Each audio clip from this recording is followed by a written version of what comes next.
Thank you, Alistair. And thank you for the invitation and for this theme.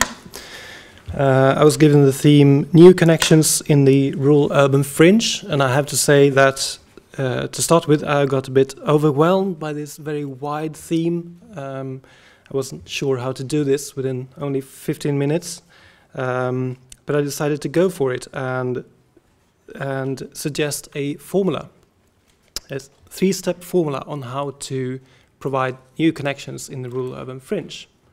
There we go. First of all, we need to overcome old conceptualizations of rural-urban divides. And this is easier said than done, because these divides are very much embedded within planning, legislation, and practice of today. Second, we need case studies. We need case studies to bring forward new ideas and case studies which could offer new models for future planning. And I'm going to argue that, in particular, places with informal land use or abandoned places at the urban fringe could really bring forward these ideas. I'm going to give you an example in this lecture. And finally, we need to create platforms for rural-urban dialogues to facilitate spatial, functional, and administrative connections. So this is also the structure for my presentation here.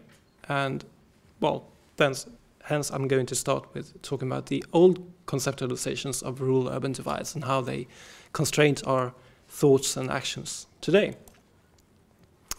Raymond Unwin wrote more than 100 years ago, "We should secure some orderly lineup to which the country and town may each extend and stop definitely, so avoiding that irregular margin of rubbish heaps and derelict building land which spoils the approach to almost all our towns of today." A quite typical quote, which could have been made by lots of planners during the 20th century, and I think it captures the aesthetics within planning in Western countries in the 20th century about a rural-urban divide. Different aesthetics for rural areas, another for urban areas, and nothing in between.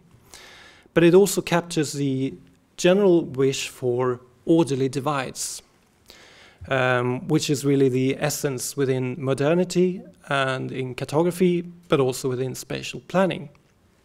We want to keep things separate. And this is what modern planning has done during the 20th century.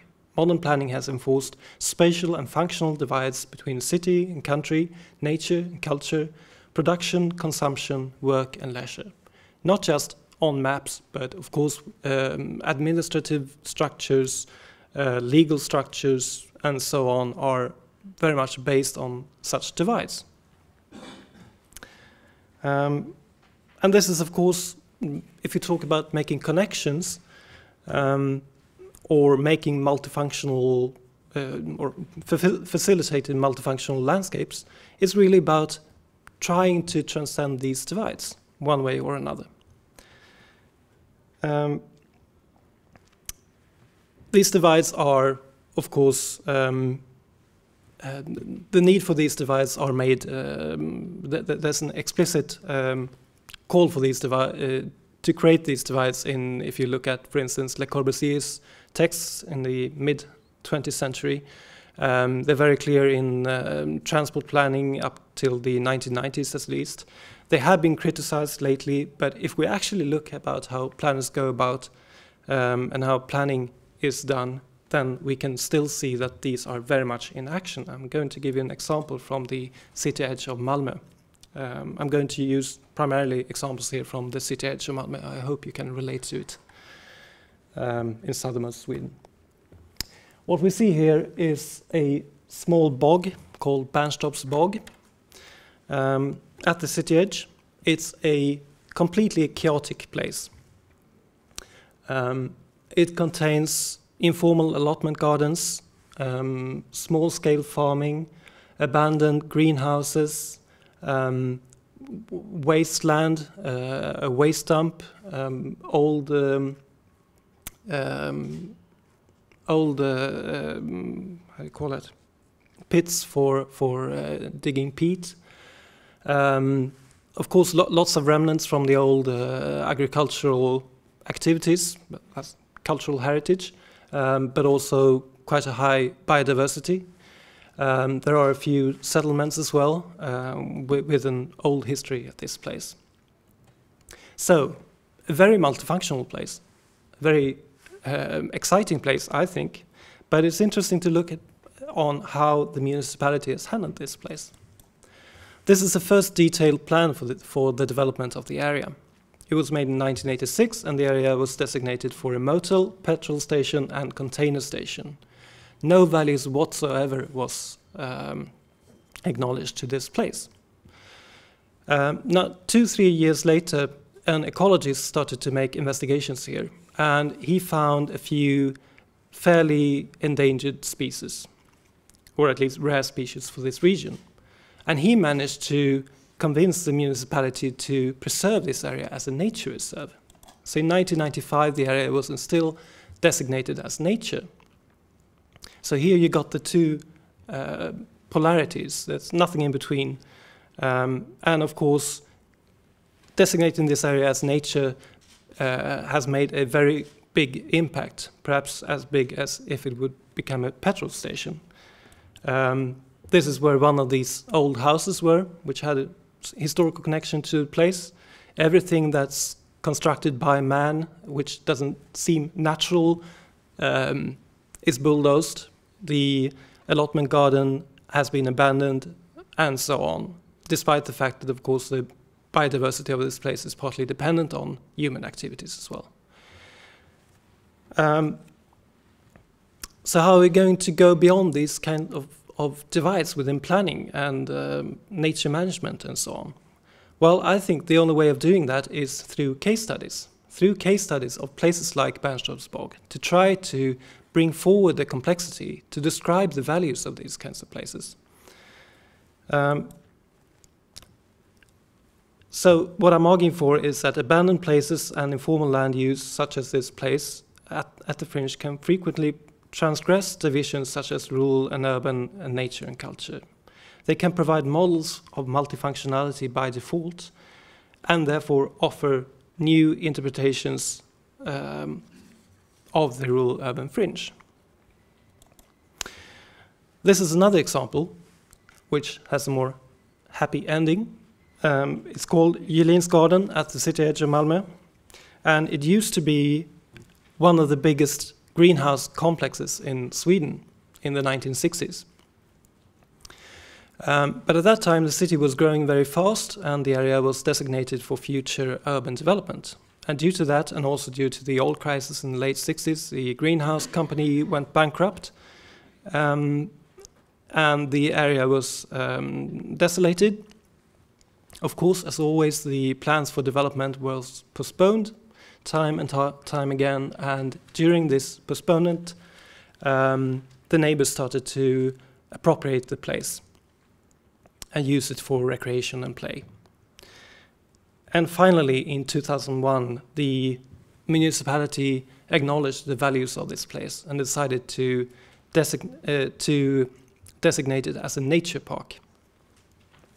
So basically what they did was to invert the previous plan and to say that instead of building within the garden and create a park in the outskirts, they decided to build at the outskirts, partly within the park, and save the core area of this Gyllinsgarden.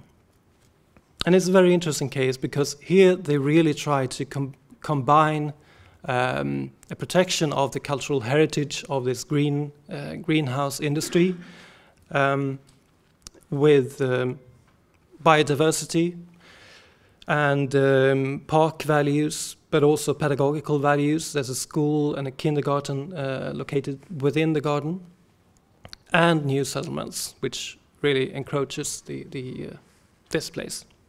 So it's a good example on how to do it, but what I find even more interesting is to follow the management and the future development of this place, because they have designated this as a nature park, and that category doesn't exist. if you apply money for management of this place, you have to apply money for either managing nature or a park or a schoolyard. And I'm interested in see if they are strong enough to really fight for their cause and to create a new category, because that's exactly what we need. We need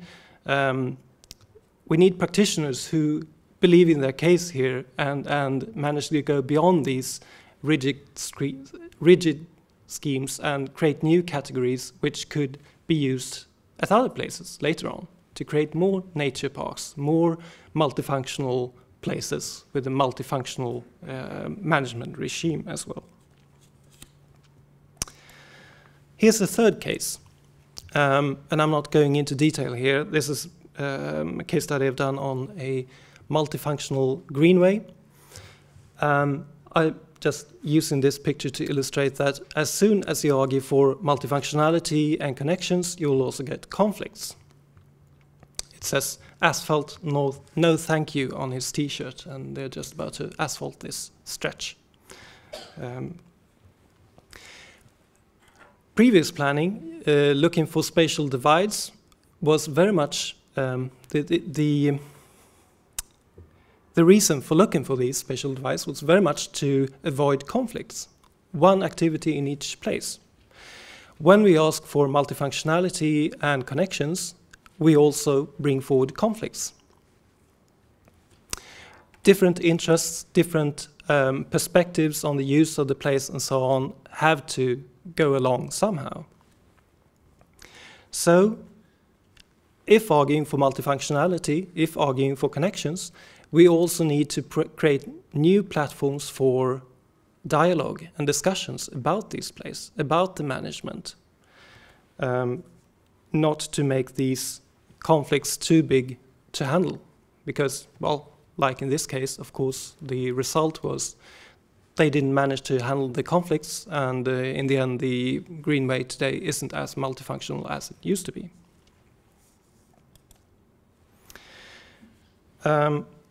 This is the southernmost part of the city edge of Malmö, and this is how rural-urban connections has been handled during the last decades within the city. A green corridor going to the countryside, or perhaps through the countryside, offering connections or accessibility for bikers and people going for a walk, but nothing more. It's a good start, of course, to provide spatial connections, but we also need to provide functional connections and to use the urban fringe as a potential for new activities, for instance, within farming, multifunctional farming, organic farming, open farms, farm shops, whatever. And this is where we are at right now.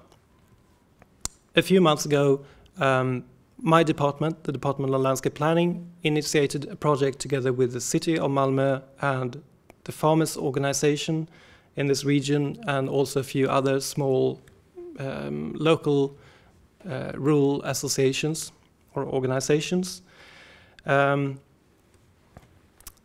order to discuss, in order to create forums for discussions about the potential of the fringe, how to develop new activities, new companies, new entrepreneurial projects at the urban fringe. And one of the most important parts of this is to offer discussions or meetings between planners and farmers. The planners very much look forward to this, the planners not so much, because the reason there aren't that many activities going on in this rural land close to the city is because the farmers doesn't trust the planners and the politicians. They don't dare to make any kind of investments here because they're afraid of the growing city. So what we're trying to do here is to provide forums for discussions on how to develop these spatial